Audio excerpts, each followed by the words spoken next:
Click করুন অ্যাপের bell আইকনে আর সাবস্ক্রাইব করুন এবিপি আনন্দ। সব সময় থাকুন খবরে। উৎসবের মৌসুমে রাজ্যে আসছেন কেন্দ্রীয় স্বরাষ্ট্রমন্ত্রী অমিত শাহ। আগামী 5 ও 6 নভেম্বর তিনি দক্ষিণবঙ্গের 4টি জোনের নেতৃত্বের সঙ্গে বৈঠক করবেন।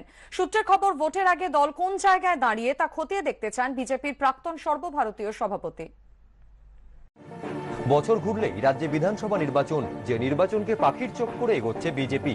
এই প্রেক্ষাপটে আগামী 5ই নভেম্বর রাজ্যে আসছেন কেন্দ্রীয় স্বরাষ্ট্রমন্ত্রী ও বিজেপির প্রাক্তন সর্বভারতীয় সভাপতি অমিত শাহ। বিজেপি সূত্রে খবর, আগামী 5 ও 6 নভেম্বর দুদিনের জন্য রাজ্যে আসবেন অমিত শাহ। বিজেপি সূত্রে খবর, 5ই নভেম্বর মেদিনীপুর ও রাঢ়বঙ্গ জোনের নেতৃত্বকে নিয়ে বৈঠক করবেন তিনি। মেদিনীপুর জোনের মধ্যেই আছে 2 মেদিনীপুর, হাওড়া এবং হুগলি। রাঢ়বঙ্গ জোনের অন্তর্গত বীরভূম, বাঁকুড়া, পুরুলিয়া, পূর্ব ও পশ্চিম বর্ধমান।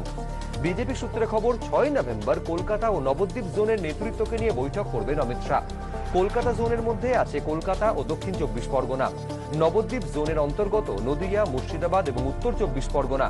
গত 29 অক্টোবর দিল্লিতে কেন্দ্রীয় স্বরাষ্ট্রমন্ত্রী অমিত শাহর সঙ্গে দেখা করেন রাজ্যপাল জগদীপ ধনখড়।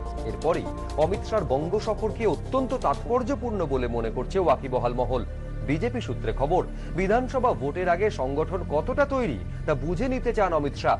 একই সঙ্গে ভোটকে সামনে রেখে রাজ্যে বিজেপির পরবর্তী রণকৌশল ঠিক করে দিতে পারেন তিনি। কিছুদিন আগে উত্তরবঙ্গ সফরে এসেছিলেন বিজেপির সর্বভারতীয় সভাপতি জগৎ প্রকাশ নাড্ডা। ঠিক ছিল আগামী 6 ও 7 নভেম্বর ফের তিনি রাজ্যে আসবেন। সেই কর্মসূচি আপাতত হচ্ছে না, বদলে অমিত শাহর আসন্ন সফরসূচি নিয়ে ব্যস্ত বঙ্গ বিজেপি। দীপক ঘোষ, এবিপি আনন্দ, কলকাতা।